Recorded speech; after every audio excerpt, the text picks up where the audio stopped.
በተቻለ ፍጥነት እንሞክራለን ካልሆነ አንድ ሳምንት ደግሞ አንድ ክላስ ቀጣይ ሳምንት አንድ ቀን ደግሞ ምን ጠይቅ ይሆናል እስከ ትላንትና ድረስ ግን የተወሰነ እየሄድኩ ነው ምናልባት በጣም ከፈተንኩባችሁ ምንም ማድረግ አልችልም ጥያቄዎች ካላችሁ ግን ያስቆማችሁኝ ጥያቄዎችን ማዳመጥ እንችላለን ዛሬ ግን ሰቆቃወ ኤርምያስን ጀምሮ እስከ 12ቱ ነቢያት ድረስ ለማየት ነው የምንሞክረው as a principle የትንቢት አገልግሎት እንዴት እንደነበረና የፕሮፌሲን አገልግሎት እንዴት እንደነበረ ለማየት ሞክረናል in fact እነዚህን ነገሮች ማየታችን የሌሎቹን መጽሐፍት ደግሞ በፍጥነት ማየት እንድንችል ይረዳናል so lamentation ላይ ነው ያለነው የlamentation authorship issue አለበት author ማን ነው የሚል በቆዩት በሰብትዋጀንትም እንዲሁም በግሪክ ሰብትዋጀንት እና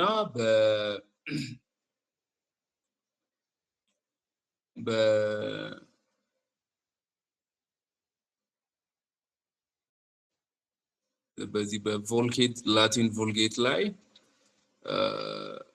ኦተርሺፑን ለኤርሚያስ ነው የሚሰጠው መጽሐፉን ነገር ግን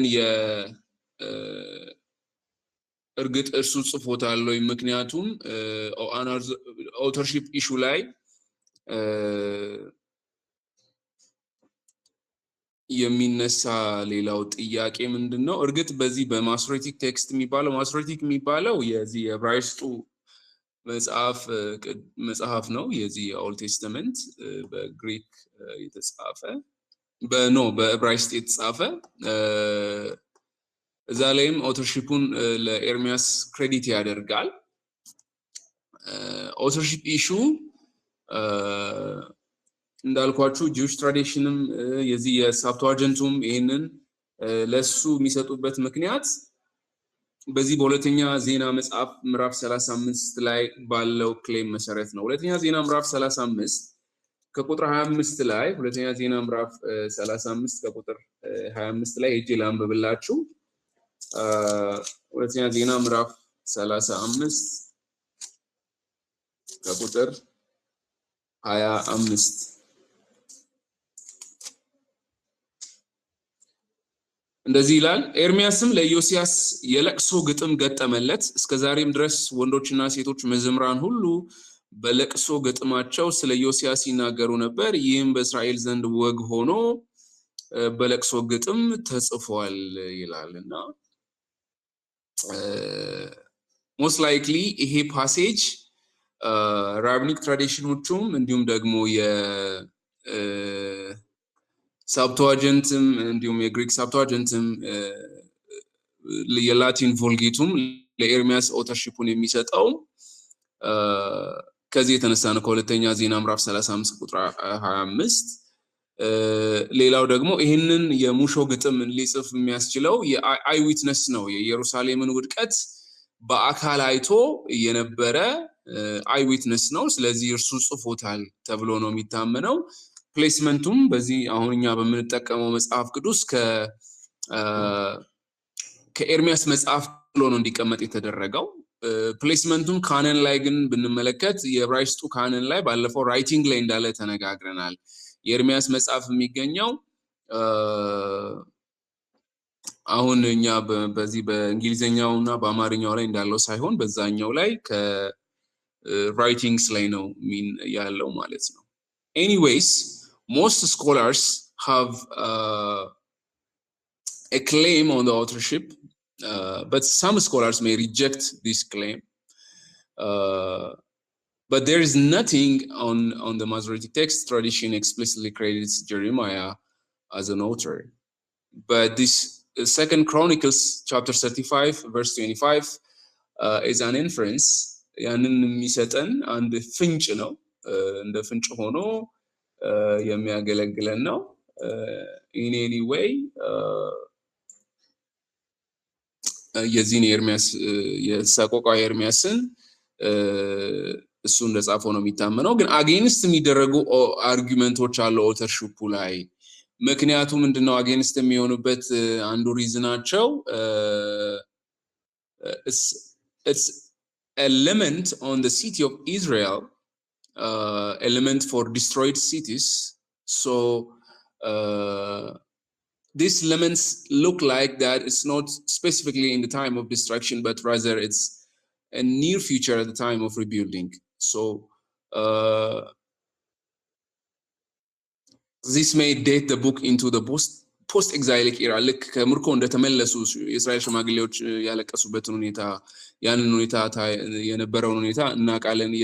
የእዝራና ነህሚያን ስናጠና ያንን አይተናል። እና ፖስት ኤግዛይሊክ ኢራን የሚያሳይ ነገር ስላለው አንዳንዶቹ የኤርሚያስን ስኮላርሺፕ አውተርሺፕ ይቃወማሉ። but we can conclude that Jeremiah is written by Prophet Jeremiah. This lamentation is written by Prophet Jeremiah. This is a reasonable conclusion because of the supportive evidences that we have in the authorship and the date of Jeremiah, the date of the book of Lamentation.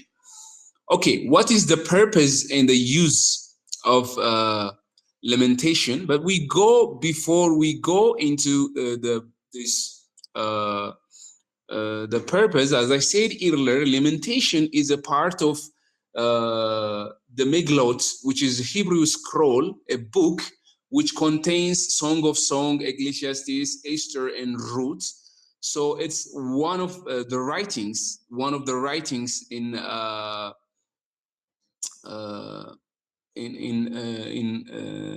Hebrew Old Testament. It was originally intended to commemorate the destruction of the city of Jerusalem, but it can also historically used as remembrance for the destruction of the city of Jerusalem again in 1780 after the days of Christ Jesus. So it also now it's used as canonically, and also in the Jewish tradition it is expanded to be used to include other disasters that happen in the Jewish people. So እንደዚህ አይነት በሁለተኛው ዓለም ጦርነት የሆሎኮስትን እናስታውሳለን። ሆሎኮስትን የኢየሩሳሌም መፍረስ፣ የቤተ መቅደሱ መፍረስ በሮም በ70 ኤዲ ላይ እንዲሁም ደግሞ በ586 ቢሲ ላይ እነዚህን ኢቨንቶች ተከትሎ ይሄ መጽሐፍ ይነበባል።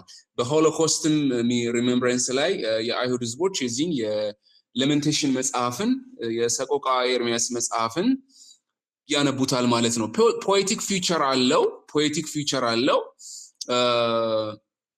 እንደ ሌሎቹ ፖኤቲክ መጽሐፍት ልክ እንደ ሶንግ ኦፍ ሶንግ፣ እንደ ሳልምስ፣ እንደ ኤክሌሲያስቲስ እንዲሁም እንደ ሌሎቹ መጽሐፍት ሁሉ ልክ የሂብሪው ፓራሌሊዝም እንደዚህ አይነት ስትራክቸሮች ያሉት ነው፣ ኢሜጆች ያሉበት ነው እና የሂብሪው ፖኤትሪን ስትራክቸር የሚከተል ነው ማለት ነው የሌሜንቴሽን መጽሐፍ። ይህን ያልካልኩኝ ፐርፐዝ ስቴትመንቱ ላይ እንግባ። ኢትስ ኮሜሞሬሽን ያው እዚህ ጋር እንዳልኳችሁ የጀሩሳሌም ዲስትራክሽንን እንደ ኮሜሞሬሽን ለማድረግ የሚነበብ መጽሐፍ ነው። ኢትስ a testimony of divine justice and a call for repentance for God's covenant people. But specifically ወይንም ደግሞ እዛ ጋር መጽሐፉን ሄዳችሁ ስታነቡ ኤክስፕሊሲት የሆነ የሬፔንተንስ ኮል የለም መጽሐፉ ላይ። ዋይ? አንዱ ጥያቄም እሱ ነው። ከሌሎቹ የትንቢት መጽሐፍት ለየት የሚያደርገው የዚህ ግልጽ የሆነ እንደዚህ ነው እንደዚህ ተመለሱ የሚል የሪፔንተንስ ኮል አናይም እዛ ላይ። ጀስት የነበረውን ሰቆቃ የነበረውን ሁኔታ እየተናገረ የእግዚአብሔርን ጀስቲስ ነው የሚነግረን። የሰቆቃ ኤርምያስ 3 ምዕራፍ ናት ያለችው፣ አጭር ናት። በአንድ ጊዜ ቁጭ ብትሉ በ15 ደቂቃ ውስጥ የምትጨርሱት አይነት ነው። 3 ምዕራፍ ሳይሆን ወደ 5 ምዕራፍ ነው ያለው መጽሐፉ። ካኖኒካል ፕሌስመንቱም እዚህ ጋር እንዳልኳችሁ ራይቲንግስ ላይ ነው የምናገኘው which focuses on the life in exile, which is a theme of grief and displacement. ስትራክቸሩን ሊትራሪ ፎርሙንም ስታነቡ 5 poetic chapters which forming a funeral song for Jerusalem, a funeral song for Jerusalem which we have here. Lamentation, as you can see here, it has 5 poetic chapters. 5 poetic chapters. Each chapter has a poem, and the book expresses a raw grief in theological reflection and hope in the midst of devastation. አውትላይኑን ብትመለከቱ የዚህ የሰቆቃወ ኤርምያስ መጽሐፉ ላይ ስታነቡ ከመጀመሪያ ጀምሮ ምዕራፍ 1 ላይ አሌፍ ህዝብ ሞልቶባት የነበረች ከተማ ብቻዋን እንዴት ተቀመጠች፣ በአሕዛብ መካከል ታላቅ የነበረች እንደመበለት ሆናለች፣ በአውራጃዎች መካከል ልዕልት የነበረች ተገዢ ሆናለች ይልና ቤት ይላል እና እነዚህ ነገሮች እንትን ስታነቡ ምናልባት ጥያቄ ሆነባችሁ የአይሁድ ፊደሎች ናቸው። አሌፍ ቤት ሄ ለቃውን ቁጥር 6 ላይ ሲደርስ ዋው ከጽዮን ሴት ልጅ ውበቷ ሁሉ ወጥቷል፣ አለቆቿ ማሰማሪያ እንደማያገኙ ዋላዎች ምናምን ይላል። ከዛ ቁጥር 7 ላይ ሲሄድ ዛይ ይላል። ዛይን ዋው ቫቭ የሚባሉ ፊደሎች ሄት ቴት ዮድ ካፍ ላሜድ ሜም ኑን እነዚህ የእንትን ፊደሎች ናቸው። እስከ መጨረሻው ድረስ ይሄዳል። ቴት ዮድ 32 ፊደሎች ናቸው ያሉት። ዳሌት ቫቭ ዛይን ይደግመዋል። ሲጨርስ እንደገና ቁጥር ስላልነበረ በቁጥር ሳይሆን በዚህ በፊደል ነው የሚያስቀምጧቸው። ባይዘወይ የአይሁድ እንትኖች በፊደል ነው። ባለፈው ኦልድ ቴስታመንትን ስንጀምር የተወሰነ አውርቻቸዋለሁ እና ሲጀምር ጀምሮ ይሄንን የምታዩት ነው። So lamentation is a sorrowful reflection on Jerusalem's isolation, suffering and abandonment. So from chapter 1 verse 1 up to 22 this is the Jerusalem misery and and also from chapter 2 it's also about the daughter of Zion. Jerusalem ምዕራፍ 2 ጀምሮ የምታገኙት አሌፍ ይልና ይጀምራል። አሌፍ ማለት እንዳልኳችሁ ቅድም የዕብራይስጡ የመጀመሪያው ፊደል ነው። ልክ አሁን ግሪኩ አልፋ እና ኦሜጋ እንደሚባለው አልፋ የመጀመሪያው ፊደል ነው፣ ኦሜጋ ደግሞ የመጨረሻው ፊደል ነው። በዕብራይስጥ ደግሞ አሌፍ የመጀመሪያው ፊደል ነው፣ ታቭ ደግሞ የመጨረሻው ፊደል ነው። እስከ ታቭ ድረስ ይሂድ አይሂድ እዚህ ላይ መጽሐፉ ላይ ስታነቡ ነው የምታዩት። ታቭ ብሎ ይጨርሳል። አሁን ምዕራፍ 2ን ራሱ ሽን ስን ታቭ ሬሽ ሽን ስን ታቭ አማርኛው ላይም እንደዛ ነው የሚላችሁ። ምንድነው እንዳትሉ ብዬ ነው። መጽሐፍ ቅዱሱ ላይ ስታነቡ ሄት ጤት ዮድ እነዚህ የዕብራይስጥ ፊደሎች ናቸው። አሌፍ ይልና ጌታ በቁጣው የጽዮንን ሴት ልጅ እንደምን አደመናት፣ የእስራኤልን ውበት ከሰማይ ወደ ምድር ጣለ፣ በቁጣውም ቀን የእግሩን መረገጫ አላሰበም ይልና ቤት ይላል። ጌታ የያዕቆብን ማደሪያ ሁሉ ዋጠ፣ አልራራም፣ በመዓቱ የይሁዳን ሴት ልጅ አምቦች አፈረሰ፣ ወደ ምድርም አወረዳቸው፣ መንግስቱንና አለቆቿን አረከሰ ይላል። So it's a poetic grief but it's about for lamentation for the daughter of Zion. ልክ በእኛ ካልቸር ውስጥ lamentation ማለት ልክ እንደ ሙሾ አይነት ነገር ነው። በለቅሶ ላይ የሚነገር ሙሾ አልቃሽ እንደ ማላቀስ አይነት አስለቃሽ እንደሚባለው አይነት maybe it's not appropriate word here ግን ልክ ሙሾ ላይ እንደሚነበብ አይነት ነውና ልክ አሁን ለምሳሌ ለቅሶች ላይ ሄዳችሁ ስታዩ ሙሾች ይባላሉ አይደለ? ሙሾ ሲባል ልክ እንዲኮ ነበረ እንዲሆነ እኮ እንዲ ባይሆን ኖሮ ልክ እንደዛ አይነት ስትራክቸር ይዞ እግዚአብሔር እንዴት ፍርድን በኢየሩሳሌም ላይ እንዳመጣ የጽዮን ሴት ልጅ ደግሞ እንዴት ሰፈር እንዳደረገች ይናገርና ልክ ከምዕራፍ 3 ላይ ይመጣና it's a poet's grief and hope. So I am the man who has seen affliction. ምዕራፍ 1 ጀምሮ ምዕራፍ 3 ላይ ሄዳችሁ ቁጥር 1 ምዕራፍ 3 ጀምሮ አሌፍ በቁጣው በትር መከራ ያየ ሰው እኔ ነኝ፣ ብርሃን ወደ ሌለበት ወደ ጨለማ መርቶ ወሰደኝ፣ ዘወትር ቀኑን ሁሉ እጁን በላይ ላይ መለሰ ይላል። ዘንድ ቤት ብሎ ነው በሁለተኛው ቁጥር ወይም ሁለተኛው ስታንዛ ላይ መዝሙር ወይም የመዝሙር ግጥሞች ስታንዛዎች እንዳሉበት አይነት ወደዛ ጋር ይመጣል ማለት ነው። ፐርሰናል ለመንት ነው። ከዚህ የእስራኤልን እንትንና የዳውተር ኦፍ ዛይን የጽዮንን ሴት ልጅ ነገር አንስቶ ያለውን ሊሚቴሽን ካቀረበ በኋላ በራሱን ፐርሰናል ግሪፉን ደግሞ ይናገራል። የእግዚአብሔርን በትር መከራ እንዳየ እኔ ነኝ እያለ ይናገራል። then chapter 4 is the horror of siege, which how the God has grown dim.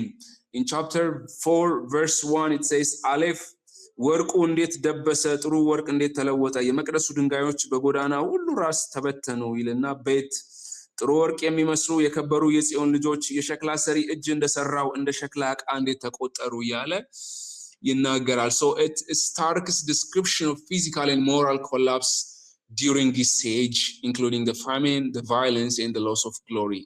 ከወርቅ አንስቶ ወደ ሸክላ እንዴት እንደተቀየሩ እዚህ ክፍል ላይ እንደምትመለከቱት ነው። ከዛ በኋላ ምዕራፍ 5 ላይ የጽዮንን ዲስግሬስ አንስቶ ለሪስቶሬሽን ደግሞ እንደገና ፒቲሽኑን ያቀርባል፣ ልመናውን በእግዚአብሔር ፊት ያቀርባል። አቤቱ የሆነብንን አስብ፣ ተመልከት፣ ስድባችንን እይ፣ ርስታችንን ለእንግዶች ቤቶቻችን ለሌሎች ሆኑ። ምዕራፍ 5 ስፔሲፊካሊ እነዛ እንትኖች የሉም፣ ስታንዛዎቹ የሉም። እዚህ ምዕራፍ 5 ላይ ስትመጡ አሌፍ ቤት ምናምን ብሎ የሚያስቀምጣቸው ስታንዛዎች የሉም፣ ግን ቀጥታ ጸሎቱን ነው የሚያቀርበው፣ ፒቲሽኑን ያቀርባል። restore us to yourself O Lord. So it's like a communal prayer pleading for mercy, restoration and renewal relationship with God. So መጽሐፉን ስትመለከቱት የዚህ የፕሮፌቲክ አይነት ስትራክቸር ያለው መጽሐፍ አይደለም፣ ግን በእኛ ፕሮፌቲካል መጽሐፍ ላይ ያለው በኤርሚያስ ኦተርሺፕ ምክንያት ግን ራይቲንግ ነው የሚባለው። በዚህ የግጥም መጽሐፍት ውስጥ ነው የሚጠቃለለው በጂውሽ ሊትሬቸር። ግሪፉን የገለጸበት ያንን ያሳየበት ነው። ልክ የትንቢት መጽሐፍት ያላቸውን አይነት ስትራክቸር ጀጅመንት፣ ፍርድን፣ ሪስቶሬሽን ኦፍ ሆፕን፣ ሪፔንተንስን አያነሳም፣ ግን ያለውን ዲስአፖይንትመንት እና his communal prayer for the mercy of God and restoration and renewal in relationship with God. So where do we see Jesus in the book of here in Lamentation? በለሜንቴሽን ላይ ኢየሱስ ክርስቶስ ደግሞ እዚህ ጋር በምን ልናየው እንችላለን? እርግጥ ለሜንቴሽን ላይ አስቸጋሪ ነው። ለሜንቴሽን ቅድም እንዳልኳችሁ በጂውሽ ትራዲሽን ላይ በእንደዚህ አይነት ካታስትሮፊክ ሁኔታዎች ላይ ዲዛስተር ሲያጋጥማቸው በታሪክ ቅድም እንዳልኳችሁ በሁለቱ የቤተ መቅደስ ኢየሩሳሌም መፈራረስ በ586 BC እና በ70 AD በሮማውያን ደግሞ ድጋሚ ከክርስቶስ ልደት በኋላ በ70 ዓመተ ምህረት የፈረሰውን ታይም እና ይሄ የሁለተኛው ዓለም ጦርነት ላይ የጂውሽ ሆሎኮስት የሚባለው የጀርመኖች 6 ሚሊዮን አይሁዳውያን የጨረሱበትን ቀን የሚያስታውሱት በዚህ ለሜንቴሽንን በማንበብ ነው። ሰቆቃውን መጽሐፍ እያነበቡ ነው ይሄንን የዲዛስተር ቀን የሚያስታውሱበት ማለት ነው። ለሜንቴሽን የሚያስታውሰን ትልቁ ነገር ሪያሊቲ ኦፍ ፔን ነው። ፔን አለ። ስለሚገጥመን ህመም፣ ስለሚገጥመን ሰፈሪንግ ለሜንቴሽን ብዙ የሚነግረን ነገር አለ። እግዚአብሔር የሌለ በሚመስለን ሁኔታ ውስጥ የእግዚአብሔር የተስፋ ቃሎች የተረሱ በሚመስሉበት ሁኔታ ውስጥ ምዕራፍ 2 ቁጥር 1 ላይ ሄዳችሁ ስታነቡ ምዕራፍ 2 ቁጥር 1 ላይ ሄዳችሁ ስታነቡ ጌታ በቁጣው የጽዮንን ሴት ልጅ እንደምን አደመናት፣ የእስራኤልን ውበት ከሰማይ ወደ ምድር ጣለ፣ በቁጣው ቀን የእግሩ መረገጫን አላሰበም እያለ ይናገራልና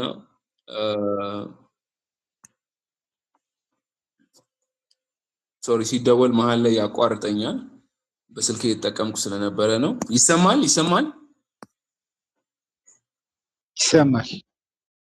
Thank you.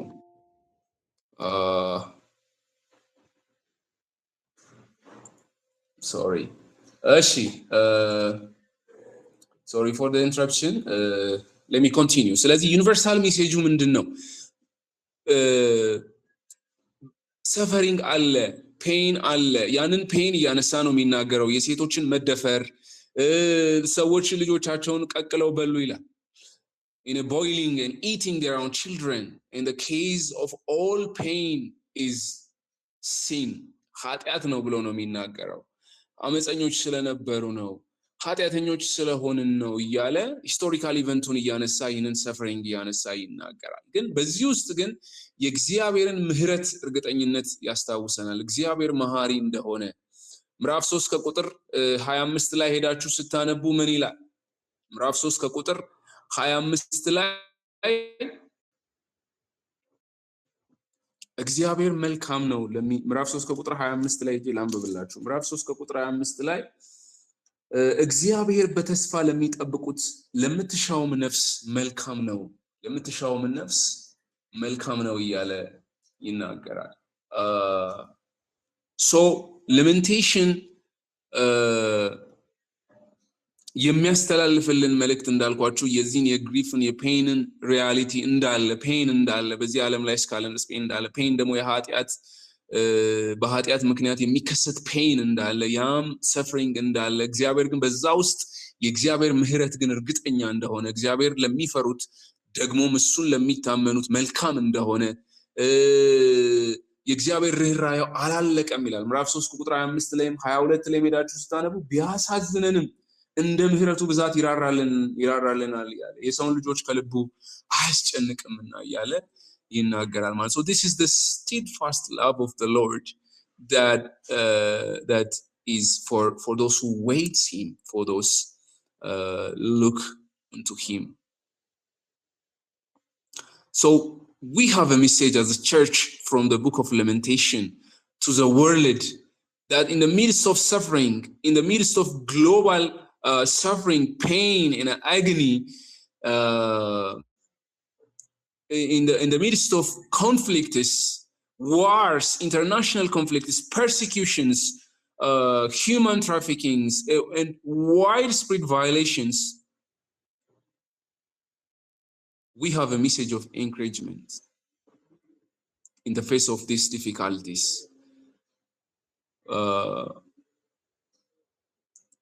As the Bible says, we need to weep with those who weep. But God is a sovereign God, and he understands our suffering. He understands our agony. That's what you see in the book of this Lamentation, that Jesus is a sufferer, our suffering servant. He shared our suffering. So Jesus felt the weight of sin and the sorrow, not as a witness, but he ተሸክሞታል። ኃጢአት ሆነ ነው የሚለው። ኃጢአት የማያውቀውን እርሱን ስለኛ ኃጢአት አደረገው ብሎ ነው መጽሐፍ ቅዱስ የሚነግረን። Jesus also accepted our divine judgment. ያንን judgment, ያንን ፍርድ ኢየሱስ ክርስቶስ ተቀብሎታል። On the cross, Jesus experienced abandonment and wrath, which echoes desolation of Zion that you see here. And Jesus offers hope of restoration also. Jesus also reverses this exile. He's a true temple. He brings the people into his kingdom, and he's a mediator of the new covenant, like Moses and also like other mediators. Let's go into the book of Ezekiel. እዚህ ምናልባት ለመንቴሽን ላይ ጥያቄ ያላችሁ ኤሌመንቴሽን መጽሐፍ ቅድም እንዳልኳችሁ ሙሾ ነው። ሶ እዚህ ይሄ ስትራክቸሩም እንደ ፕሮፌቲክ ስትራክቸር የለውም። እዚህ ጋር የሚያመጣውት አሬንጅመንቱን ተከትዬ ነው። የዚህኛ የምንከተለውን አሬንጅመንት የኤርሚያስ ሞተርሺፕ ስላለ የተፈጠረውን ነገር ኤርሚያስ የገለጠበት ሁኔታ ነው ተብሎ ስለሚታመን ማለት ነው። ግን የሰቆቃው ኤርሚያስ ወይንም ለመንቴሽን የሚለው መጽሐፍ ሰቆቃ የሚለው መጽሐፍ የዕብራይስጥ ስሙ ራሱ ይሄ ለመንቴሽን የሚለው ስሙ የመጀመሪያው የመጽሐፉ መግቢያ ላይ የምታገኙት ቃል ነው።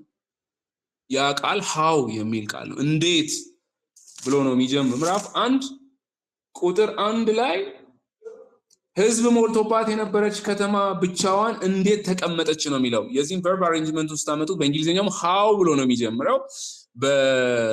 በዕብራይስጡም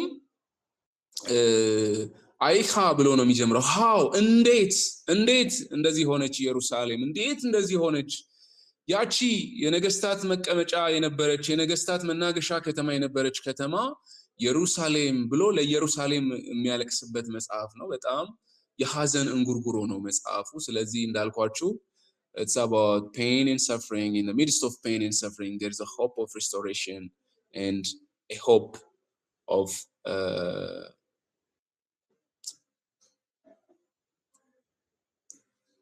grace, a hope of grace. እሺ I'm sorry ወደ ኋላ ምኑን እንዲመለስኩት። እሺ አሁን ኢዚኪኤልን ነው የምናየው። So do you have any question on lamentation? lamentation ላይ ጥያቄ ከሌላችሁ ሕዝቅኤልን ቶሎ እናይና ሕዝቅኤልና ዳንኤልን አይተን መጨረስ ከቻልን ካልቻልን ግን the 12 prophets እንደ አንድ ስክሮል ነው የሚታየው። እሱን እኔ ብዙም ሰፊ ጊዜ አልሰጠሁትም፣ ለዛ ነው። ግን 12ቱን ነቢያቶች በአንድ ጊዜ እንጨርሳቸዋለን። It's like one maximum ቶሎ ቶሎ ከሄድን አሁንም ጨርሰዋለን ካልሆነ ግን በአንድ ክላስ እናረጋዋለን 12ቱን ፕሮፌትስ ማለት ነው እሺ አሁን ወደ ሕዝቅኤል መጽሐፍ ነው የምንሄደው መጽሐፍ ቅዱሳችሁን ወደ ሕዝቅኤል መጽሐፍ ተወስዱታላችሁ ማለት ነው ሕዝቅኤል አንዱ ነብይ ነው በምርኮ ጊዜ ካሉት ነቢያቶች ውስጥ አንዱ ነው እና ምርኮ ላይ ሆኖ ነው በኮቦር ወንዝ ሳለሁኝ ብሎ ነው የሚለው ሕዝቅኤል በኮቦር ወንዝ ሳለሁኝ ምዕራፍ 1 ቁጥር 1 ላይ ዳችሁ ስታነቡ በ30ኛው ዓመት በ4ኛው ወር ከወሩም በ5ኛው ቀን በኮቦር ወንዝ በምርኮኞች መካከል ሳለው ሰማያት ተከፈቱ የእግዚአብሔርንም ራእይ አየው ይላል የእግዚአብሔርን ራእይ ለማየት ሰማይ ለመከፈት በእግዚአብሔር መንፈስ ውስጥ ለመሆን እና ያንን ፕሮፌሲ ለማምጣት ጊዜ አይገድበውም ቦታ አይገድበውም የእግዚአብሔር መንፈስ በሁሉ ቦታ ላይ በዚህ ኮቦር ወንዝ ዳር ሆኖ ምናልባትም ማዕድን ቁፋሮ ላይ ሆኖ ነው እንደምታውቁት በምርኮ ሰዎች ሲወሰዱ ወይ ማዕድን የሚቆፈርበት ቦታ ላይ ማዕድን የሚወጣበት እርሻ ላይ ወስደው ያሰሯቸዋል በነፃ እዛ እየሰራ እየለፋ ባለበት ሁኔታ ውስጥ ሆኖ ሰማያት ተከፈቱ ብሎ ነብዩ ሕዝቅኤል ይናገራል እና ሰማያት ተከፍተው ራእይ አየው የእግዚአብሔርን ራእይ አየው ግን የት ነበርኩኝ ይላል በኮቦር ወንዝ ነበርኩኝ ይላል ወይ አሻዋ ማውጣት ስራ ላይ ወይ የማዕድን ማውጣት ስራ ላይ እየሰራ ነገር ግን የእግዚአብሔርን ፕሬዘንስ ኤክስፒሪየንስ እያደረገ የነበረ ሰው ነውና የእግዚአብሔርን መንፈስ ኤክስፒሪየንስ ለማድረግ ወደ እግዚአብሔር ለመጸለይ እግዚአብሔርን ለማናገር የግዴታ ቤተ መቅደስ ውስጥ መጥቶ መንበርከክ አይጠበቅበትም የግዴታ ወደ ኢየሩሳሌም መምጣት አይጠበቅበትም ምርኮ ላይ ሆኖና ሐዋርያ ጳውሎስ ሲናገር ሳታቋርጡ ጸልዩ ይላል ሳታቋርጡ ሰው እንዴት ነው ሳያቋርጥ የሚጸልየው ሳታቋርጡ ጸልዩ ይላል without ceasing ይላልና ያለማቋረጥ እንዴት መጸለይ ይችላል አንዲት ጉሊት የምትሰራ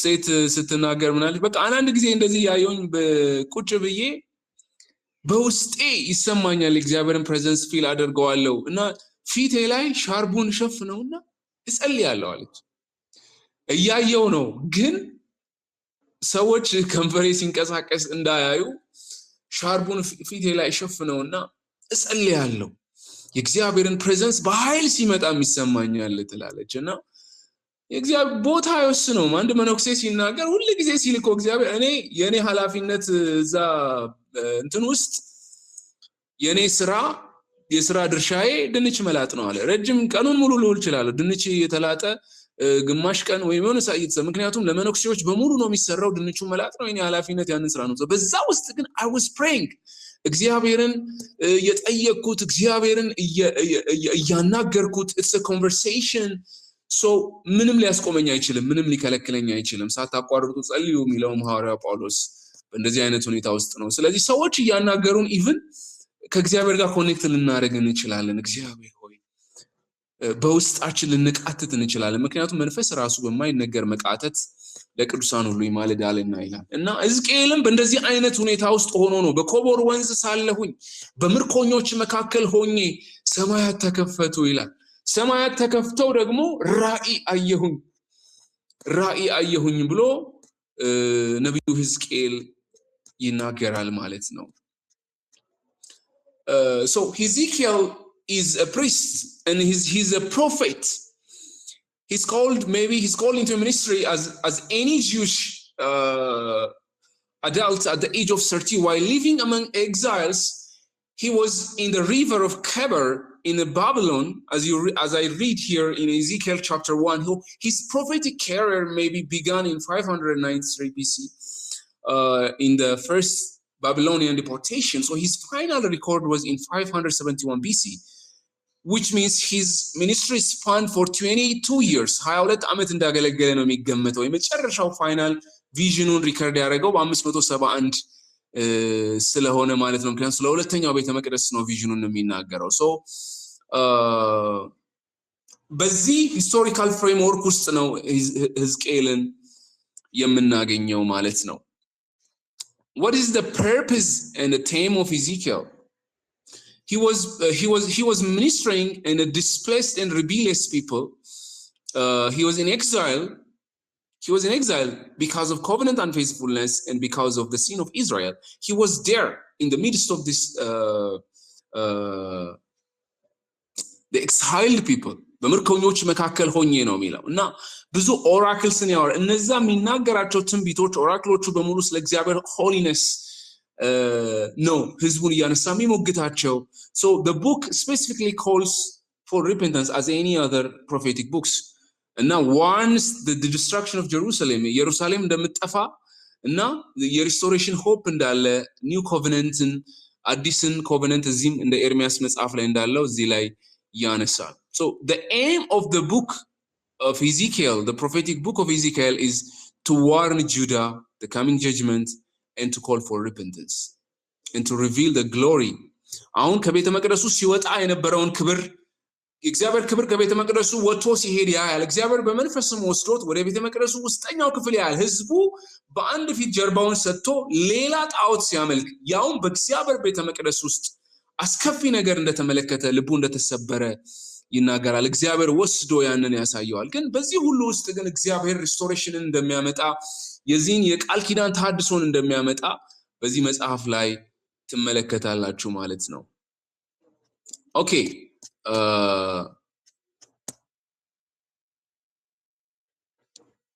let's see some of the issues that are related with the book of Ezekiel.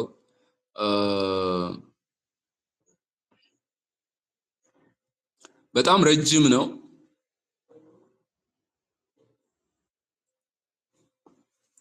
እና በጣም obscure የሆኑ ኢሜጆች ላንጉዌጆችን ይጠቀማል። በጣም ሜሴጁም ቻሌንጅ ነው። መጽሐፉን በቀላሉ ለመረዳት አስቸጋሪ አድርገዋል። ከሌሎቹም ከኤርሚያስም ከዚህ ከኢሳይያስ መጽሐፍም ዲፍረንት የሆነ የአጻጻፍ ስታይል ነው የሚከተለው and his work is different. Why his work is different from these two major prophets? Why his words are mysterious and perplexing? ኢንተርፕሬት ለማድረግም ቻሌንጅም የሚያደርገን አንዱ ነገር በጣም perplex የሆኑ mysterious የሆኑ ነገሮችን ይጠቀማል። So interpreting the book of Ezekiel is filled with challenges, textual difficulties, linguistic challenges in the genre. ዣንራዎቹ ፖኤትሪ ብቻ አይደለም፣ ናሬቲቭ አለው፣ ፕሮስ አለው፣ ልክ አፖካሊፕስም አለው። አፖካሊፕስ የምንለው አይነት ዣንራ አለው። አንድ ጊዜ we may afraid to study the book of Ezekiel, but some of the details may challenge a careful reader. But if the overall message of Ezekiel is understood and kept in view, we can be benefited from this book, and we can it can help us in our way, in our walk, in our lifestyles from the book of Ezekiel. Okay, let me go as fast as I can. Ezekiel's role is he's a covenant lawyer. አብዛኞቹ ነቢያቶች covenant lawyers ናቸው። ልክ እንዳልኳችሁ ፍርድ ቤትን አስቡ። የትንቢት መጽሐፍትን ስታነቡ በፍርድ ቤት ላይ ዳኛው እግዚአብሔር ነው። በእግዚአብሔር ፊት ቆመው የሚከሱት ደግሞ ጠበቃዎቹ፣ ለእግዚአብሔር ሆነው የሚሞግቱት እነዚህ ነቢያቶች ናቸው። ደግሞም ህዝቡን ነው የሚከሱት። ቃሉን አፍርሳችኋል፣ ታማኞች አይደላችሁም እያሉ ማለት ነው። So Ezekiel's dramatic visions of the glory and his commissioning as a prophet among the exiles is started from chapter 1 up to 3. ያንን እንዴት ወደ አገልግሎት እንደመጣ ድራማቲክ የሆነው ቪዥኑንም እንዴት እንደተቀበለ በኮቦሮንዝ መካከል ሆኜ እግዚአብሔር እጅ መጣ፣ ራስ ሰማይ ተከፈተ እያለ ያንን ሁኔታ ያስረዳናል ማለት ነው። ከምዕራፍ 4 እስከ 24 ግን የሚናገረው ጀጅመንት ነው። በኢየሩሳሌምና በይሁዳ ላይ የሚመጣውን ጀጅመንት እያነሳ ይናገራል። በጣም በዋናነት በቤተ መቅደስ ውስጥ ያለውን የጣዖት አምልኮ፣ በህዝቡ መካከል ያለውን የጣዖት አምልኮ፣ ለቃል ኪዳኑ ታማኞች አለመሆናቸውን፣ በቤተ መቅደስ ውስጥ ያለውን ርኩሰት ይላል። ትልቅ ርኩሰት አየሁኝ ይላል። ያንን ርኩሰት እያነሳ ሊመጣ ያለውን ዲስትራክሽን እያነሳ ይናገራል ማለት ነው። ሶ ከምዕራፍ 8 እስከ 11 ድረስ ኮራፕትድ የሆነውን ጀሩሳሌም ያነሳል። ከዛ በኋላ እነዚህ ሁለት አዳልትረስ እህትማማቾችን ምዕራፍ 23 ላይ ያነሳልናል ማለት ነው። ምዕራፍ 23 ላይ የእግዚአብሔርም ቃል ወደ እኔ እንዲህ ሲል መጣ፣ የሰው ልጅ የአንዲት እናት ልጆች የሆኑ ሁለት ሴቶች ልጆች ነበሩ ይላል። በግብጽ አመነዘሩ፣ በኮረድ እናታቸውም አመነዘሩ፣ በእነዚያ ጡቶቻቸው ሟሸሹ፣ በዚያም የድንግልናቸው ጡቶች ተዳበሱ ይልና ስማቸው የታላቂቱ ስም ኦሂላ የእህቷም ስም ኦሂሊባ ነበር። ለእኔም የሆኑ ወንዶችና ሴቶች ልጆችን ወለዱ። ስማቸውም ኦሂላ ሰማሪያ ናት፣ ኦሂሊባ ደግሞ ኢየሩሳሌም ናት እያለ ሁለቱን አሊጎሪ ይጠቀማል። አሊጎሪ በጣም አለበት እዚህ ላይ አሊጎሪ በተደጋጋሚ ታገኛላችሁ ኢዚኪኤል መጽሐፍ ላይ። ከዛ በኋላ ምዕራፍ 24 ላይ ፋይናል ሲምቦሊክ አክቱን ነው የምታገኙት ማለት ነው። ከዛ ከምዕራፍ 25 እስከ 32 ደግሞ ሌሎች ኔሽንስ ላይ ኦራክልስ ነው የሚናገረው። እነዚህን ኦራክልስ የእግዚአብሔርን ሶቨርኒቲንም እያነሳ ኤምፋሳይዝ አድርጎ እነዚህን ኦራክልስ ይናገራል ማለት ነው። አሞን ላይ፣ ሞአብ ላይ፣ ኤዶም፣ ፍልስጤም፣ ጣይር ላይ፣ ሲዶን ላይ፣ ግብጽ ላይ ቅድም በትላንትናው ክላስ ላይም ኤርሚያስ ላይም ለማየት ሞክረናል። ከምዕራፍ 33 እስከ 39 ድረስ ደግሞ a renewed prophetic voice is a call for repentance, so a promise of restoration, so a new heart and spirit, አዲስ ልብ አዲስ የድንጋይ ልብ ወስዳለሁ የስጋን ልብ ሰጣቸዋለሁ ምዕራፍ 36 ላይ ነው ያለው። ይሄኛውም ድራይ ቦንስ ቪዥን የምንለው በጣም የምናውቀው እግዚአብሔርም አጥንቶች ወደ ሞሉበት ሸለቆ ወሰደኝ ብሎ ቪዥን ያየውን ቪዥን ይናገራል። ምዕራፍ 37 በጣም ፌመስ ቪዥን ነው። ይሄንን ቪዥን ያየበትን የጎግ ማጎግ ጦርነትን የነዚህ መሸነፍን በቪዥን ያያል። ከዛ በኋላ ከምዕራፍ 40 እስከ 48 ድረስ ደግሞ የቤተ መቅደሱ እንደገና ሪስቶሬሽን ነው የሚነግረን ማለት ነው። ሶ ኢዚኪኤል በራሱ መጽሐፉ የተጻፈበትም ጊዜ የነበረበትን በምርኮኞች ሁኔታ ውስጥ ሆኖ እንደነበረ እነዚህ ነገሮች ነው የሚያመለክተን። ሶ የሕዝቅኤልም አገልግሎት በዚህ በኤክሳይሊክ ፔሪድ ላይ የነበረበትን ሁኔታ እንደሆነ አውትላይኑንም እዚህ ላይ ለማየት ሞክረናል። ሜሴጅ ኢየሱስ ክርስቶስ በዚህ ውስጥ ደግሞ እንዴት ነው ኢየሱስ ክርስቶስን ማየት የምንችለው? Where is Jesus Christ here in the book of Ezekiel? Jesus Christ is the shepherd. In chapter 34 ላይ ሄዳችሁ ስትመለከቱ chapter 34 ላይ ይወቅሳል የእስራኤልን እረኞች። የጠፋውን ማን ይፈልጋል? ሰባራውን ማን ይጠግናል? እያለ የእስራኤል እረኞችን ይወቅሳቸዋል። እግዚአብሔር ራሱ እረኛ ይሆናል፣ እናንተ እምቢ ብላችኋል።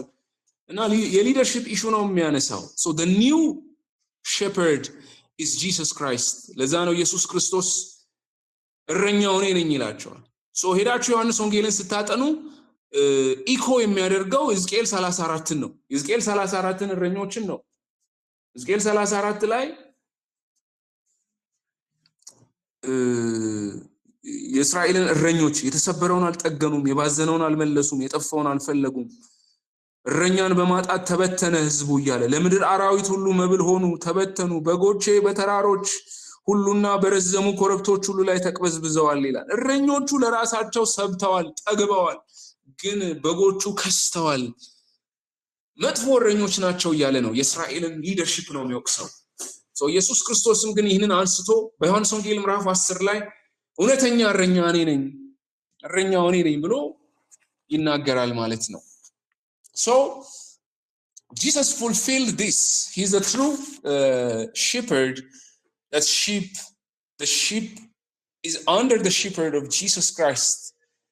God himself promised that he will be his shepherd for his people. እግዚአብሔር ራሱ የእስራኤል እረኞች እንደ ሙያተኛ ህዝቡን አልፈለጉም፣ የባዘነውን አልፈለጉም፣ የተጎዳውን አልፈለጉም። እኔ ራሴ እረኛ ሆናቸዋለሁ አለ እግዚአብሔር። እኔ ራሴ እረኛ ሆናቸዋለሁ። So Jesus is the Yahweh that he gathers the lost, he feeds the sheep, lays down his life for them. And the second thing that you see in Ezekiel is the giver of the spirit in the new heart, that God promised to cleanse his people and gives them a new heart and put his spirit in them. So it is fulfilled in Christ Jesus. ኢየሱስ ክርስቶስ ይህንን አሟልቶታል መንፈስ ቅዱስን ባፈሰሰ ጊዜ ማለት ነው። ሌላኛው አዲስን ህይወት ሪዘረክሽንን፣ ትንሳኤን ሕዝቅኤል ምዕራፍ 37 ላይ ምናልባትም ትንሣኤን ነው የሚያወራው። ኢየሱስ ክርስቶስ ነው ይህንን ያሟላው። በደረቁ አጥንቶች ላይ ህይወትን የዘራው። This dry bones symbolizes the spiritual status of Israel, spiritual days. And this also symbolizes the spiritual days of the peoples, that Jesus bring spiritual resurrection for those who are under the days. ስለዚህ በበደላችንና በኃጢአታችን ሙታን እንኳን በሆነን ጊዜ በክርስቶስ ኢየሱስ ህይወትን ሰጠን ብሎ በኤፌሶን መጽሐፍ ላይ የሚናገረው የተፈጸመው በክርስቶስ ኢየሱስ ነው። ይሄ ደረቁ አጥንቶች ወደ ህይወት የመጡት በክርስቶስ ኢየሱስ ስለሆነ ማለት ነው። ሌላኛው የእግዚአብሔርን ፕሬዘንስ የሚመልሰው ኢየሱስ ክርስቶስ ነው። እውነተኛውን ቤተ መቅደስ እሱ ስለሆነ ሌላኛው he is the prince of peace የሰላም አለቃ ኢየሱስ ክርስቶስ ነው። who leads worship and governs a restored land. Jesus is the messianic prince who rules in justice and brings peace in his kingdom. በዚህ በሕዝቅኤል መጽሐፍ ላይ በዋናነት ሐሳቦቹ እነዚህ ናቸው።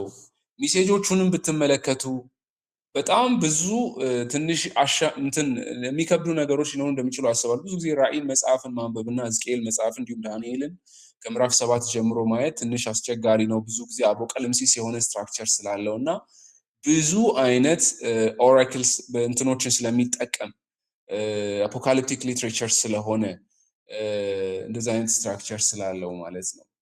በዋናነት ግን ስለ ክሬሽን ያወራል፣ ስለ እግዚአብሔር ሆሊነስ ያወራል። የእግዚአብሔር ኔቸር አንስቶ እግዚአብሔር እንዴት እንደሚጸየፍ ኃጢአትን እንደሚጸየፍ እግዚአብሔር ደግሞ ቅዱስ እንደሆነ፣ ስለዚህ ህዝቡን ግን እግዚአብሔር ይወዳል። እግዚአብሔር በህዝቡ መካከል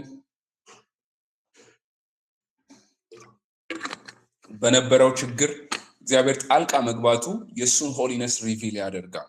so his holiness can be served as a backdrop in disjunction to the rebellious and sinful people. So these two opposite things existed in God's good creation. So the tension we observe in Ezekiel is that the holiness of God is here and the rebellion peoples are here, the sinful people are here, adulterous people are here. እዚህ ጋር በቤተ መቅደስ ውስጥ ያለውን ከፍተኛ የሆነ እርኩሰት ጣዖት አምልኮ በእግዚአብሔር ቤት ውስጥ የሆነና እግዚአብሔርን ቅድስና ሁለቱንም ጽንፍ ይዞልን ነው የሚያሳየን። ይሄን ቴንሽን ይዞልን ይመጣል። So the relationship that we have with God is that worked out in judgment, in mercy and redemption. ይሄንን ኮቨነንትንም ተርሞችን እያነሳ ነው የሚናገረው። God is ultimately seeking to purge his people, to cleanse his people from their sin and to make them righteous. ይሄንን ልባቸውን እኮ አጠራለው ነው የሚለው እግዚአብሔር። እንደገና ልባቸውን አጠራለው፣ ልባቸውን እንደገና እሰራለው፣ ድንጋዩን ልብ አወጣለው፣ የስጋን ልብ ደግሞ እሰጣለው፣ በመካከላቸው አድራለው ይላል። So he wants to dwell within his people. Therefore the character of God is a driving force behind outworking of his covenant plans. እግዚአብሔር ፕላኑን ኮቨነንቱን በሚያስፈጽምበት ጊዜ ውስጥ ድራይቪንግ ፎርሱ እግዚአብሔር ቅድስና ነው። እሺ በዚህ በሕዝቅኤል መጽሐፍ ላይ ምናልባት ያው ረጅም ጊዜ ያልወሰድኩበት ምክንያት ካለን ታይም አንጻር ነው። በጣም ብዙ ኢሹዎች አሉ፣ ደስ የሚሉ ነገሮች አሉበት ሕዝቅኤል መጽሐፍ ላይ። ግን የሕዝቅኤል መጽሐፍን በአእምሯችን ስናስብ በዋናነት ማየት ያለብንን ነገር አንስቻለሁ። የእስራኤልን ፌለሪቲ እግዚአብሔር ያመጣውን ሶሉሽን ነው ማሰብ ያለባችሁ የሕዝቅኤል መጽሐፍን ስታነቡ ማለት ነው። እስራኤል ፌል አድርጋለች። ይህንን ሕዝቅኤል በተደጋጋሚ ያነሳል። አሊጎሪዎችን በመጠቀም ቅድም ያነበብኩላችሁ ኢቨን ሁለቱ እህትማማቾች ኦሆሊባና አሊባ ብሎ ያላቸው ምዕራፍ 30 ምዕራፍ 23 ላይ አሁን እነዚህን ሁሉ ነገሮች የእግዚአብሔርን ሶሉሽን ደግሞ ያመጣል። እረኞች ፌል አድርገዋል፣ ፌለሪቲ አለ። እስራኤል እንደ ኔሽን ፌል አድርጋለች። እግዚአብሔር ሶሉሽን አመጣል። ምንድነው እሱ? እግዚአብሔር ራሱ ህዝቡን ይጠብቃል። የተሰበረውን እግዚአብሔር ይጠግናል። የባዘነውን እግዚአብሔር ይፈልጋል። So the solution is that only Christ can resolve this tension. Only God can resolve this tension, the tension between the holiness of God and the sin of the people. የእግዚአብሔርን ሜርሲ የእግዚአብሔርን ፍቅር ሪኮንሳይል አድርጎ ያመጣልን ኢየሱስ ክርስቶስ ነው። so ሕዝቅኤል ደግሞ ይሄንን በፕሮፌሲ ውስጥ ያመጣልናል። ይሄ ቴንሽን አለ። ይሄንን ደግሞ ሜታፎሮችን በመጠቀም ነገሮችን በመጠቀም አሊጎሪዎችን በመጠቀም ያሳየናል ማለት ነው። እንደ ቤተክርስቲያን ሕዝቅኤል የሚነግረን መልእክት ምንድነው? ቤተክርስቲያን ልታስተላልፈው የምትችለውን መልእክት ለዓለም ልትናገረው የምትችለው መልእክት ምንድነው? ከሕዝቅኤል መጽሐፍ ውስጥ ያ ምንድነው? እግዚአብሔር ፐርፌክትሊ ሆሊ ነው። እግዚአብሔር ኃጢአትን ይቀጣል። at the same time ግን merciful God ነው። በሕዝቡ መካከል መኖር ይፈልጋል። in spite of the unfaithfulness of the people, he's not abandoning them, but he will himself sprinkle them and cleanse them. purge ያደርጋቸው ልክ እንደሚያጠራ ብረትን የሚሰራ ሰው ዝገትን ለማጥራት እሳት ውስጥ እንደሚፈትነው በዛ ጀጅመንት ውስጥ እግዚአብሔር አጥርቶ ሕዝቡን ደግሞ የራሱ እንደሚያደርግ ይነግረናል። ለዓለም ሁሉ የምናስተላልፈው መልእክት ከዚህ ውስጥ ኃጢአት ይዞት የሚመጣውን ኮንሲኩዌንስ ሞትን ምዕራፍ 37 ላይ እስራኤል ስፒሪቹዋሊ ሞታለች ይላል። አጥንት በሞሉበት ሸለቆ መካከል ወሰደኝ ብሎ ይላል። ምዕራፍ 37 ላይ ሄዳችሁ ስታነቡ እና እግዚአብሔር ጠየቀው፣ የሰው ልጅ ሆይ እነዚህ አጥንቶች በሕይወት ሊኖሩ ይችላሉን ብለዋል። እግዚአብሔር ሆይ እኔ አላውቅም አለ፣ አንተ ግን ታውቃለህ አለ። it's about resurrection፣ ተስፋ እንዳለ ትንሣኤ እንዳለ እግዚአብሔርን መቃብራችሁን እከፍታለሁ እና አጥንታችሁን ከዛ ውስጥ አወጣለሁ ይላል። የሚጠቀማቸው ኢሜጆች ሴክሹዋል ኢሞራሊቲ ይጠቀማል። ይሄ ኢሜጆቹ በራሱ አመነዘረች እስራኤል።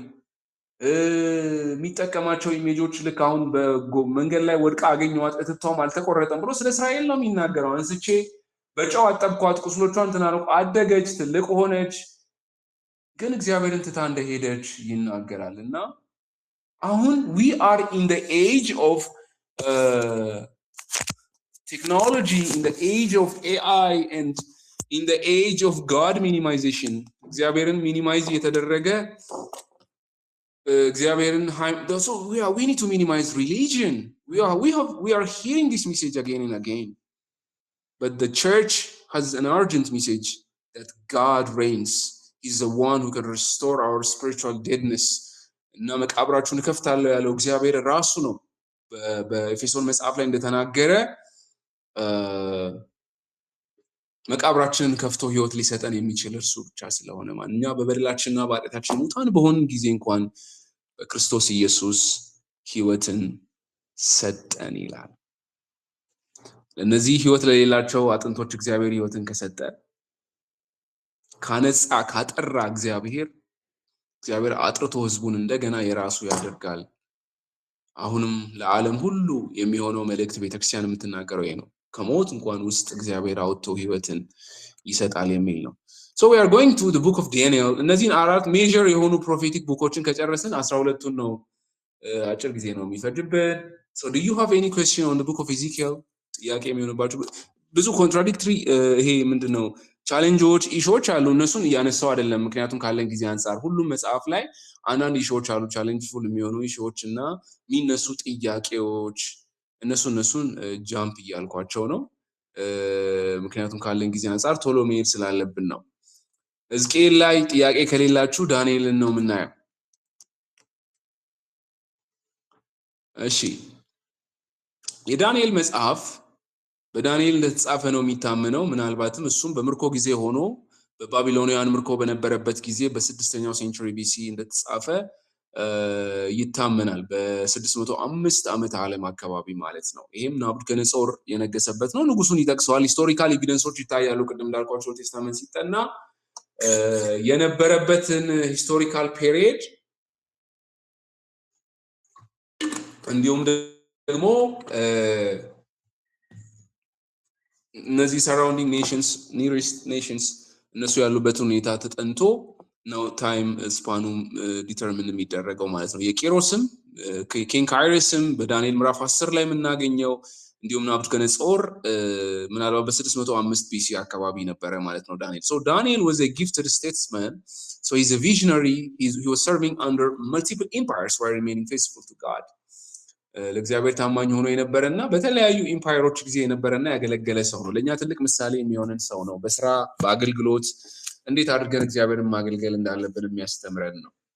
አገልግሎት ሲባል መድረክ ላይ የሚሰጥ ብቻ እንዳልሆነ ሁላችንም እናውቃለን። ግን በመንግስት ስልጣን ውስጥ ሆኖ ደግሞ ዳንኤል እንዴት እንዳገለገለ የዳንኤል መጽሐፍ ይነግረናል ማለት ነው። ኦኬ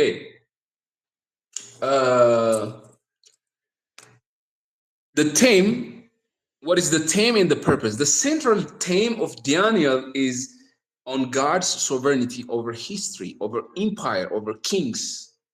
እግዚአብሔር እንደሚገዛ እግዚአብሔር እንደሚያስተዳድር በህዝብ ላይ እንደሚሰለጥን በነገስታት ላይ ነገስታትን ሊቀይር የሚችል ነገስታትን ሊያነሳ ሊሾም ሊሽር እንደሚችል የዳንኤል መጽሐፍ ይነግረናል። ኢምፓየሮች ይጠፋሉ። ኢምፓየሮች አሁን እኮ ትልቅ ገናና የነበሩ እነዚህማ ምን ሊላቸው ይችላል ሊያጠፋቸው ይችላል የተባሉ ገናና ኢምፓየሮች ጠፍተዋል፣ እንዳልነበሩ ሆነዋል። የሮም ኢምፓየር ጠፍቷል። የባቢሎን ኢምፓየር ጠፍቷል። የዚህ የፋሪስ መንግስት ጠፍቷል። የሜዶን መንግስት ጠፍቷል። አሁን ገናና ነው የሚባሉትም ይጠፋሉ። አሁን ኢትዮጵያ ውስጥም እንዳየነው ገናና የሚባሉ መንግስታት ታሪክ ሆነው ቀርተዋል። እግዚአብሔር ግን በእነዚህ ውስጥ ሶቨርን ነው። ሂስትሪ ላይ ሶቨርን ነው። ኢምፓየሮችን ያስተዳድራል፣ ይገዛል። ምዕራፍ 4 ከቁጥር 34 ላይ እጄ አንብብላችሁ እስከ 37 ያለውን ማለት ነው። ዘመኑም ከተፈጸመ በኋላ እኔ ናቡከደነፆር ዓይኔን ወደ ሰማይ አነሳው። ይሄንም የሚለው ናቡከደነፆር እግዚአብሔር ከዙፋኑ አስነስቶት እንደ ዱር አውሬ ሳር እንዲበላ አድርጎት በጫካ ውስጥ ከኖረ በኋላ እግዚአብሔር ወደ ልቡ መለሰው። ዓይኖችን ወደ ሰማይ አነሳው አለ። ንጉስ ነው እንግዲህ። እኔም ኑሮዬም ተመለሰልኝ፣ ልዑሉንም ባረኩ ይልና ለዘላለም የሚኖረውን አመሰገኑ አከበርኩትም። ግዛቱ የዘላለም ግዛት ነው፣ መንግስቱ ለልጅ ልጅ ነውና። በምድር የሚኖሩ ሁሉ እንደምናምን ይቆጠራሉ። በሰማይም ሰራዊት በምድርም ላይ በሚኖሩ መካከል እንደ ፈቃዱ ያደርጋል። እጁንም የሚከለክላት ወይም ምን ታደርጋለህ የሚለው የለም። በዚያን ጊዜ አእምሮዬ ተመለሰልኝ፣ ለመንግስቴም ክብርና ግርማዬን ውበቴን ወደ እኔ ተመለሰ። አማካሪዎቼ መኳንንቶቼ ፈለጉኝ፣ በመንግስቴም ውስጥ ጸናው፣ ብዙ ክብር ተጨመረልኝ። አሁንም እኔ ናቡከደነፆር የሰማይን ንጉስ አመሰግናለሁ፣ ታላቅም አደርገዋለሁ፣ አከብረዋለሁ ይላል። ሶ የእግዚአብሔር ሶቨርኒቲ ነው የዳንኤል መጽሐፍ የሚነግረን። the kings fell and the kings raised, kingdoms fell, but the God's eternal kingdom will prevail. In any circumstance, these kingdoms through time they will be destroyed, they will be fall under any other superior kingdoms or kings. So the book encourages believers to live faithfully in exile. ይሄ ኤግዛይል ላይ እንዴት መኖር እንዳለብን የሚያስተምረን ነው። ትንቢት መጽሐፍ ላይ አይደለም ያለው። የዳንኤል መጽሐፍ ራይቲንግስ ላይ ነው በሂብሪው ካነን ፕሌስመንቱን ሄደን ስንመለከትበት but from chapter 7 there is vision, from chapter 7 up to 10 there is vision, and these visions are prophetic. That's why it's under the prophetic category. ዳንኤል ራሱ ነብይ ስለነበረ ማለት ነው። What is the purpose? Daniel proclaims God's control over global events and God's protection, faithful protection, and his future triumph, and also encourages to live in hostile world, how to live faithfully in hostile world. ስትራክቸሩን ሁለት ቦታ ባጭሩ መክፈል እንችላለን። ከምዕራፍ 1 እስከ 6 ድረስ it's a biographical narrative ነው። ከምዕራፍ 1 እስከ 6 ድረስ ሄዳችሁ ስትመለከቱ ከምዕራፍ 7 እስከ 12 apocalyptic vision ነው። the future kingdom, divine judgment, ultimate restoration ደግሞ እንዴት እንደሚመጣ በእነዚህ መጽሐፍ ላይ አስረግጦ ያስረዳናል ማለት ነው።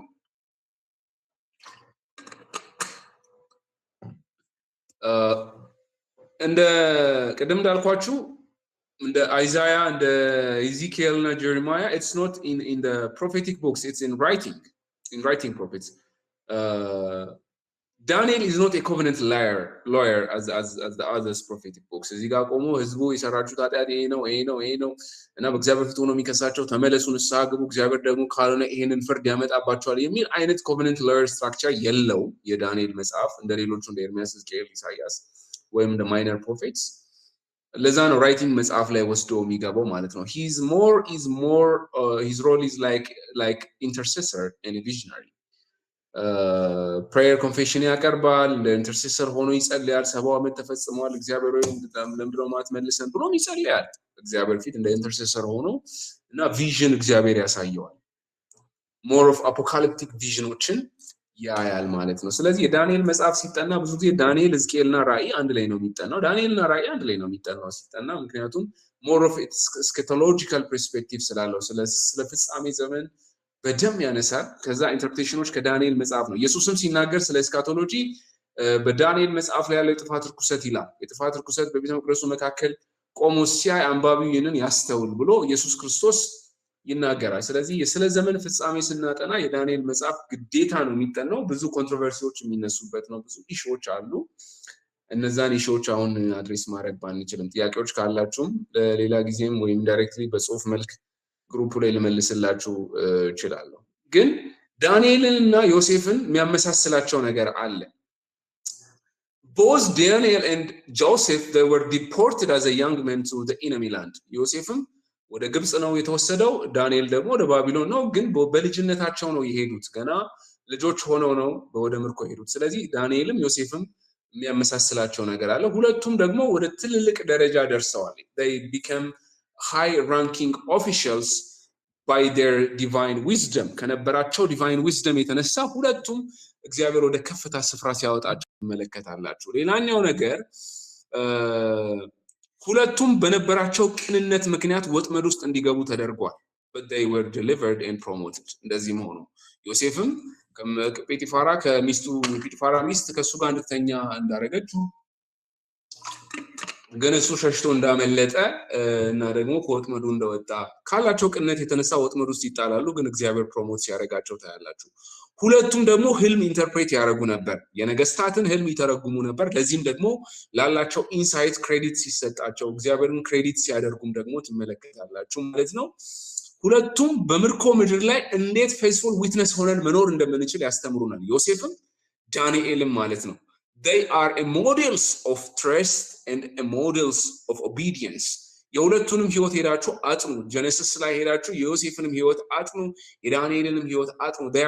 They are faithful witnesses in exile. እኛም አሁን የምንኖረው እንግዶችና መጻተኞች እንደመሆናችሁ ይላል ሐዋርያው ጳውሎስ ሲናገር።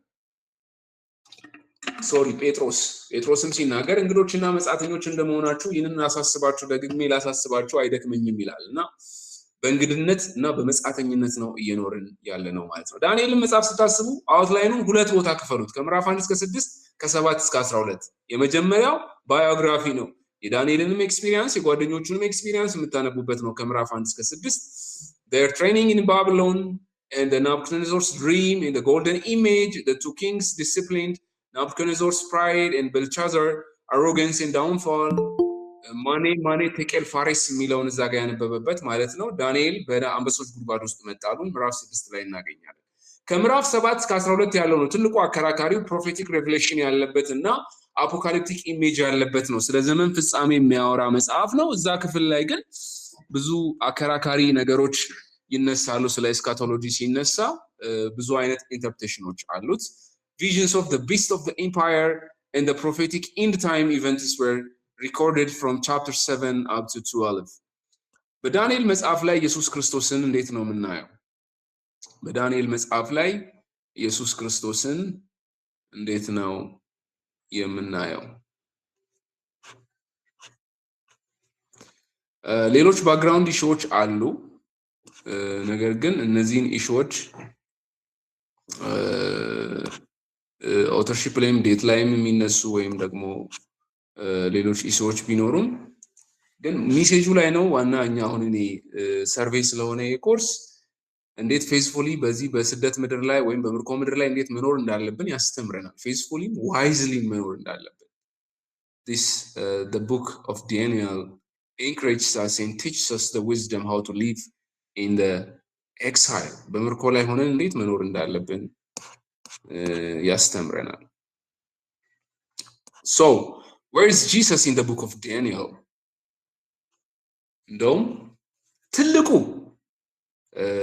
በኒው ቴስታመንት ውስጥ ከሚጠቀሱት አንዱ the son of man ነው።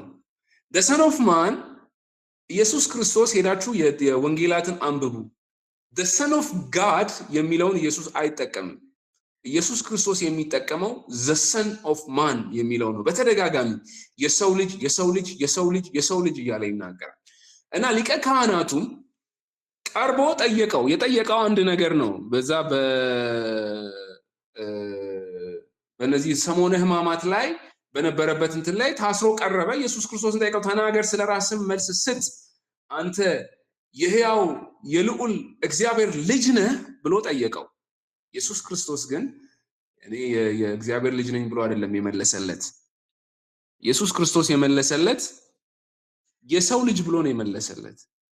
እና የሰው ልጅ ብሎ ሲመልስለት የሰው ልጅ በክብሩ ዙፋን ከፍ ሲል ምናምን ብሎ ሲል ሊቀ ካህናቱም ልብሱን ቀደደ። ከዚህ በላይ ምንም ማስረጃ አያስፈልገንም አለ። ሶ there is something the son of man የሚለው ትልቅ ኢምፕሊኬሽን አለው ማለት ነው። ይሄ ሊቀ ካህኑ ስለሚያውቅ ነው the son of man የሚለውን ራንክ በዳንኤል መጽሐፍ ላይ ምዕራፍ 7 ላይ ሄዳችሁ አንብቡ። this is የሰው ልጅ የሚመስለው ከሰማይ ሲመጣ አየሁት በደመናት መካከል it is divine የሚል ነው። so Jesus directly applies this title to himself and identified as a divine figure who receives eternal authority from the ancient of the days. በዘመናት መካከል ከሸመገለው አውቶሪቲ ሲቀበል ትመለከታላችሁ ዳንኤል መጽሐፍ ላይ። ስለዚህ የሰው ልጅ ትልቅ ቴዎሎጂካል ተርም ነው የሚጠናበት ነው እስካሁን ድረስ። ለዛ ነው የኤኖክ መጽሐፍም የዳንኤል መጽሐፍም መጽሐፈ ኤኖክ አፖካሊፕቲክ መጽሐፍ ነው፣ ግን ስለ ሰው ልጅ ይናገራል። the son of man የሚለው በደም አድርጎ ዲቫይን ፓርቱን ይነግረናል ማለት ነው። more of the son of God ከሚለው the son of man የሚለው የኢየሱስ ክርስቶስን ዲቪኒቲ ያሳያል። የኢየሱስ ክርስቶስን ዲቪኒቲ ያሳያል። ምክንያቱም the son of God ሲል እኔ እግዚአብሔር ልጅ ነኝ ሲል እነሱ ምንም አይመስላቸውም። እስራኤላውያን ሄዳችሁ አንብቡ። ግን the moment when he says the son of man ይሄን ፕሮፌቲክ ፊገር አንስቶ the son of man የሚለውን የዳንኤል ውስጥ ዲቫይን ፊገር እንደሆነ ይገባቸዋል፣ እነሱ ያውቃሉ ማለት ነው። ለዚህ ነው ሞት ይገባዋል ብለው ኢየሱስ ክርስቶስን እንዲሞት ያደረጉት። ሌላኛው የዘላለም መንግስት የሚለው ሐሳብ ነው። Jesus proclaims the kingdom of God is at hand። የመጀመሪያ ስብከቱ የእግዚአብሔር መንግስት ቀርባለችና ንስሐ ግቡ የሚል ነው። በማርቆስ ወንጌል ምዕራፍ 1 ቁጥር 15 ላይ Jesus inaugurated this kingdom. So Daniel anticipated this kingdom, but Jesus inaugurated that. In the New Testament, Jesus is the cornerstone of this unshakable kingdom. ሌላኛው ሰባው ሳምንት ነው። ሰባው ሳምንት ፕሮፌሲ ነው። የሰባው ሳምንት ፕሮፌሲ ይሄንን ከኢየሱስ ክርስቶስ ከተናገረባቸው ነገሮች ጋር አገናኝተው ኢንተርፕሬቴሽን ይሰጥና ኢየሱስ የሚመጣበት ተመልሶ የሚመጣበት ቀን ይሄ ነው ተብሎ ይነገራል። እሱ ካልኩሌሽን ውስጥ መግባት ብዙ አስፈላጊ አይደለም፣ ቀኑን ስለማናውቀው ማንም አያውቀው።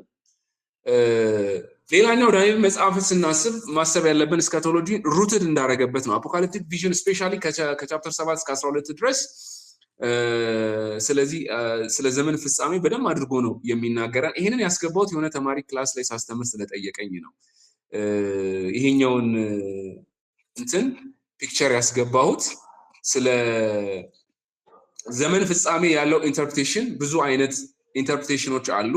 የመቃቢያን ቪው የሚባል አለ፣ ዲስፔንሴሽናል የሚባሉ አሉ። የቸርቻችሁ ቪው እንደሆነ አላውቅም፣ ሁላችሁም የተለያየ ቸርች ስለሆናችሁ ሁሉም የተለያየ ቸርች ቪው አለው። ኮቨነንታል ቪው እንዴት እንደሚያየው እንደ ፊውቸሪስቲክ ቪው ሰባው ሳምንት የሚባለው 70 ዊክስ የሚባለውን የሚመለከቱበት መንገድ እንዴት ነው የሚል ነው። እና ይሄ ሰባው ሳምንት ተከፋፍሎ ይጠናል እና ያ ተቆጥሮ ኢየሱስ ክርስቶስ የሚመጣበት ቀን ይሄ ነው ተብሎ ግምት ይሰጣል። የጥፋት ርኩሰት የሚለው በዚህ በመቃቢያን ቪው በመቃቢያን ዘመን ተፈጽሟል ነው። አንቲዮከስ ኤፒፋነስ ባለፈው ገና ስናይ ኢንተርቴስትመንታል ሊትሬቸሩን ዝም ብዬ ተስላችሁ እዛ ላይ አንስቼዋለሁ። 70 ዓመት በተፈጸመ ጊዜ የሚለው ያንን ነው ይላሉ የመካቢያንስ ቪው። በዲስፔንሴሽናሎች የሚሉት ደግሞ ይሄኛው የጥፋት ርኩሰት የሚለው የኢየሩሳሌም ቴምፕል ዲስትራክሽን ነው። 70 ዓመት ከተፈጸመ በኋላ እንደገና ኢየሱስ ክርስቶስ አንቲክራይስቱ ይነሳል። እንደገና ደግሞ ከአይሁድ ሕዝብ ጋር ኮቨነንት ይፈጽማል። ያንን ነው የሚያስረዳን ነው የሚሉት። የተለያዩ ቪዎች አሉ። ፒክቸሩን ስታዩ ትረዱታላችሁ። ሌሎች ሶርሶች ላይ ማየት ትችላላችሁ።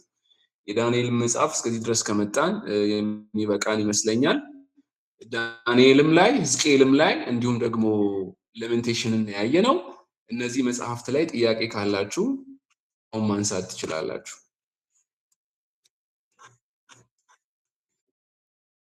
ጥያቄ ያላችሁ እዚህ ላይ?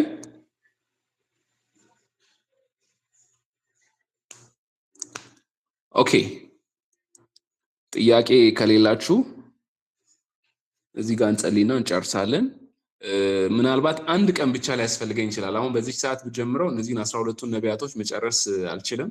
ብሎ ሩጫ ነው የሚሆንብኝ።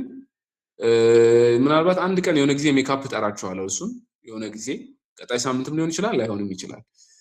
ከዛ በኋላ ኤግዛማችሁ ነው የሚሆነው ፋይናል ኤግዛም አሳይመንታችሁ። ስለዚህ ፋይናል ኤግዛማችሁን የምትፈተኑበት ቀን ላይ ማስገባት አለባችሁ። ፋይናል ኤግዛም ዴቱን ሴት እናደርገዋለን እዛ ላይ ነግራችኋለሁ። እንግዲህ እግዚአብሔር ይመስገን ጨርሰናል፣ እስከዚህ ድረስ ደርሰናል። 12ቱን ፕሮፌትስ ግን አንድ ክላስ ነው ማክሲመም። ያን ያህል እንደውም 30 ደቂቃ ውስጥ ምናልባት ከ30 እስከ 45 ደቂቃ ሊፈጅብን ይችላል። በዛ ውስጥ እግዚአብሔር ረድቶን እንጨርሳለን። ስለዚህ ሌሎች ኮርሶች ናቸው የሚቀጥሉት። እዚህ ላይ ጥያቄ ካላችሁ እስካሁን በመጣ ነው በእነዚህ በዛሬ ባየነው በሶስቱ ላይ በዳንኤል ሕዝቅኤል ላይ ጥያቄ ካላችሁ ብያለሁ። እንግዲህ ማንም እጅ ያነሳም የጠየቀ የለም። እዚህ ጋር እንጸልይና እንጨርሳለን። እሺ እግዚአብሔር የዘላለም አባት ሆይ ስለዚህ ሰዓትና ስለዚህ የተወደደ ጊዜ ደግሞ እናመሰግናለን። በመልካምነትህ ስለመራህን ስለረዳህን እውነተኛ እረኛ እንደሆንክ ስለነገርከን ነገሮችን ሪስቶር ማድረግ የምትችል በሰፈሪንግ መካከል በፔን በጦርነቶች እግዚአብሔር ሆይ በመፈናቀል በስደት በመከራ መካከል የምታጽናና ደርሰ ደግሞ ሪስቶር የምታደርግ አንተ መሆንህን እግዚአብሔር ሆይ እንደገና ሪማይንድ ስላደረከን እናመሰግንሃለን። ጌታ ሆይ ለቃልህ እውነት ደግሞ መኖር እንድንችል እግዚአብሔር ሆይ ለቃልህ ታማኞች እንድንሆን ለዚህ ኮቨነንት ታማኞች እንድንሆን እግዚአብሔር ሆይ